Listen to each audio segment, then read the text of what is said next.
Bapak Ibu, para kadang kinasih, simbah-simbalan adik-adik, para rama, suster, bruder berkah dalem Gusti, sugeng rawuh wonten ing PDSK channel menika. Kados pundi kabar panjenengan? Mugi-mugi bagas kasarasan, kesehatan, kawilujengan tansah mengko kula panjenengan sami anggenipun kelampahi gesang ing dinten menika. Lan mugi-mugi lumantar panglimbang basa Jawi waosan Injil kula panjenengan sansaya saged nggayuh iman kapitadosan ingkang leres lan mantep. Langkung-langkung anggenipun kula panjenengan tetep setya nglampahi ayahan timbalan dalem Gusti wonten ing tengahing madyaning gesang pasrawungan lan tantanganing donya. Yen kula panjenengan limbang-limbang sakjroning mangsa prapaskah menika, minimal kula piyambak ngayahi timbalan ing jaman menika sansaya dangu, sansaya kathah lan awrat benten kalian jaman rumiyin. Menika dados salah setunggal kesadaran ingkang penting kula kinten boten namung timbalan dados imam, bruder, suster, ninggih timbalan dados keluarga, dados brayat. Wis beda karo jaman biyen. Lan kadangkala yen dilimbang-limbang tantangan menika boten sansaya sekedhik ning sansaya kathah lan sansaya awrat. Mila saperangan tiyang menika boten wantun nanggapi timbalan dalem Gusti, mbuh dadi rama, bruder, suster, menapa dados brayat.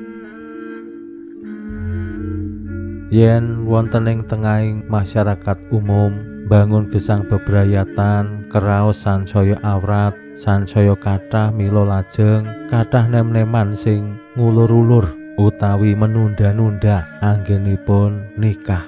Lan saperangan sampun boten mikir arep nikah. Merga ya jenenge nikah kuwi kaya-kaya mung golek masalah.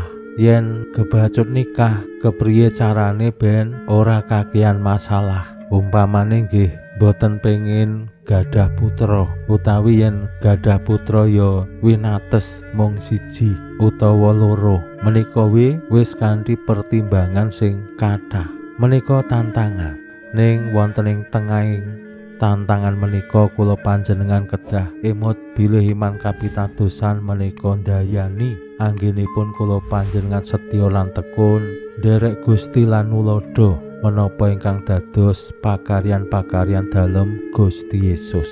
Waosan Injil dinten menika nggih saged dados kaca benggala tumraping kula panjenengan. Wiwit waosan Injil kala wingi lan dinten menika dipun cariosaken bilih Gusti Yesus ugi ngadepi tantangan boten namung situasi lan kabutuhan, ning tantangan tiang-tiang sing boten remen kalian panjenengane ingkang lajeng gadhahi niat badhe nyedani panjenengane. Rawuh dalem Gusti pranyata nuwuhake dredah ing antarane masyarakat Yahudi lan menika tentu tanda kutip mencoreng nama baik Gusti Yesus.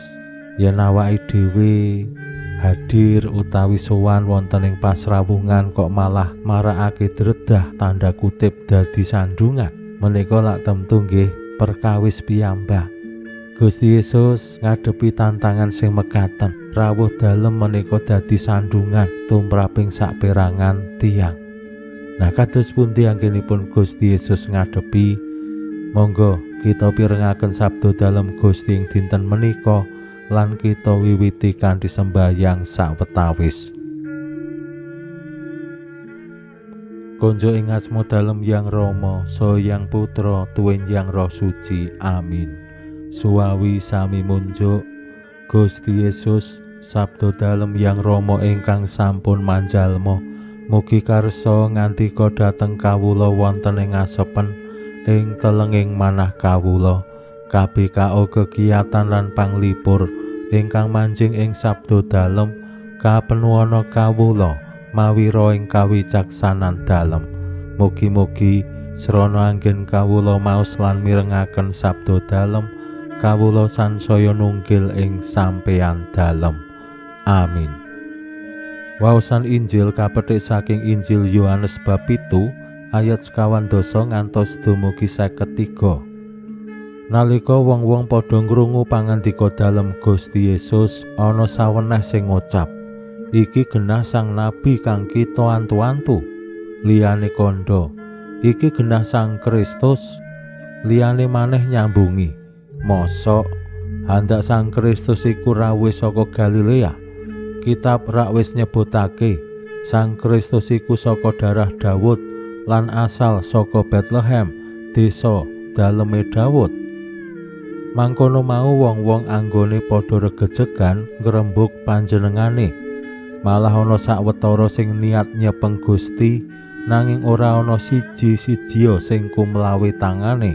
Mula nalikane para abdi padha bali sowan para imam kepala lan para parisi padha didangu, ya gene wonge ora kok gelandang mrene.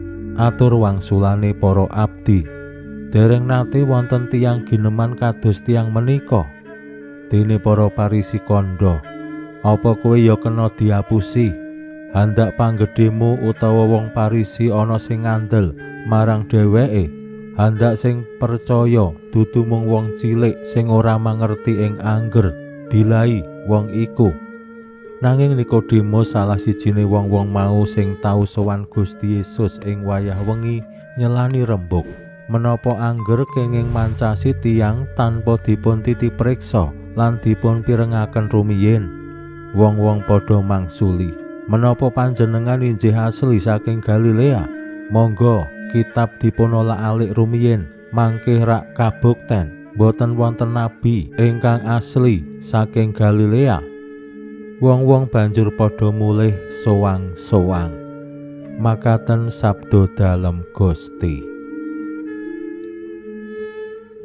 Suawi sami munjuk, Gusti, kawula munjuk sembah nuwun karana sabda dalem dadosa obor ingkang madangi margining gesang kawula. Katuntuna kawula sageta sabda dalem menika numusi manah ngantos tansah ngrembaka kangge nggayuh gesang ing suwarga. Amin. Bapak Ibu para kadang kinasih, simbah-simbah lan adik-adik, rawuh dalem Gusti pranyata ya agawe ewuh aya kathah tiyang, wonten sing pracaya, wonten sing maido, wonten sing sengit. Menika ing atase Gusti Yesus sing saben dinane, saben saate tansah tumindak becik, makarya kabecikan ana ing tengahing masyarakat, lan ugi tansah ngendika sing sae, tata kramane titibasane ya sae. Ana wong sing tetep ora seneng, sing tetep maido. Yen Gusti Yesus dibandingake karo awake dhewe, mbok menawa yen awake dhewe sing ngadepi utawa ngalami ana sing maido, ana sing ora pracaya, ana sing sengit, dak kira yen awake dhewe lumrah. Awit kula piyambak ngakeni tata basa, tata krama tumraping tiyang sanes, kula piyambak ya kathah banget kekurangane. Kalih sing sepuh kadangkala ya njangkar, kalih sing enom, sing cilik-cilik kadangkala ya ora bisa cedhak, mbok menawa agawe wedi. Menika nembe tata krama, tata basa menapa malih yen migunakake basa Jawi, tata basane malah kuwalak-kuwalik, dereng pakaryane. Kula piyambak ngakeni bilih pakaryan kula ya ora apik kabeh. Kadangkala ya sakpenake, kadangkala ya leda-lede, kadangkala ya ora tekun. Mila yen lajeng kula piyambak ngadepi umat sing seneng, umat sing ora seneng, umat sing maido, umat sing sengit, menika lumrah. Merga ya kula mboten pribadi sing sampurna, ning nek Gusti Yesus pranyata kok ana sing maido, ana sing ora pracaya, ana sing sengit, aneh. Kanthi tuladha dalem Gusti sing pranyata ya ngadepi tantangan anggenipun makarya. Mugi-mugi kula panjenengan sami kaparingan kasantosan ing ngatasé Gusti Yesus wiya ngadepi kangelan-kangelan apa meneh mung aku. Mbuh kuwi ana ing urip bebrayatan, ing urip pasrawungan, ing urip pangladosan ing tengahing umat. Monggo awake dhewe ampun ngantos terus nglokro, terus mutung, terus ngilang merga ngadepi kangelan-kangelan. Kula piyambak yakin Gusti sing nate ngadepi kangelan rikala makarya, rikala nindakake apa sing dadi kersaning Allah, Gusti boten mendel kemawon tumrap awake dhewe sing setya. Pinuji Allah sakmenika sarta ing salami-laminipun. Salam sehat, salam bahagia, salam katentreman. Lan mugi-mugi lumantar panglimbang dinten menika kula panjenengan tansah jinangkung ing berkah dalem Gusti ingkang Maha Kuwasa, Hyang Rama saha Hyang Putra tuwin Hyang Roh Suci. Amin.